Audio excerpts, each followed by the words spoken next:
በዘጠኝ ወራት 344,000 ለሚሆኑ ዜጎች የስራ ዕድል ተፈጥሯል ማለት ነው በውጭ ሀገራት ብቻ። ይሄ የርቀት ስራን አይጨምርም። የርቀት ስራም እንደዚሁ አሁን ያለው ዲጂታል ዓለም የፈጠረው አዲስ ዕድል ነው። ይሄ አዲስ ዕድል የሌላ የዓለም ጥግ ላይ ያለ ኩባንያ ለሚፈልገው የሙያ አይነት ሀገራችን ያሉ ሙያተኞችን የሚጠቀምበት የስራ ዕድል መፍጠሪያ መንገድ ነው።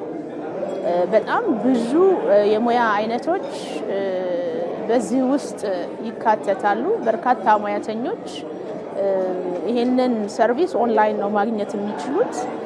እስካሁን ከ45,000 ገደማ የሚሆኑ ወጣቶች የዚህ ፕሮግራም ተጠቃሚ ይሆናሉ። ግን በየቀኑ ፍላጎቱ ብዙ ነው። የ5 ሚሊዮን ኮደርስ ኢኒሺዬቲቭ ነፃ ዓለም አቀፍ እውቅና እና ሰርቲፊኬት የሚያሰጡ ኮርሶችን ዜጎች በያሉበት ሆነው እንዲወስዱ እየተደረገ ነው ያለው። በዚህ ፕሮሰስ ውስጥ የሚያልፉ ሰዎች የኛን የሪሞት ጆብስ የመጠቀም እድላቸው በጣም ሰፊ ነው ማለት ነው።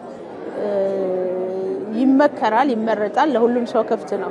ነገር ግን እኔ ቀደም ብዬ የተዘጋጀውበት የዲጂታል ስኪል አለኝ የሚል ማንኛውም ሰው በሚፈለገው የሙያ አይነት የኛ ሲስተም ላይ ሬጅስተር አድርጎ እድሉን መጠቀም ይችላሉና በዛ ደረጃ ይሄም ስራ እየተሰራ ነው ያለው።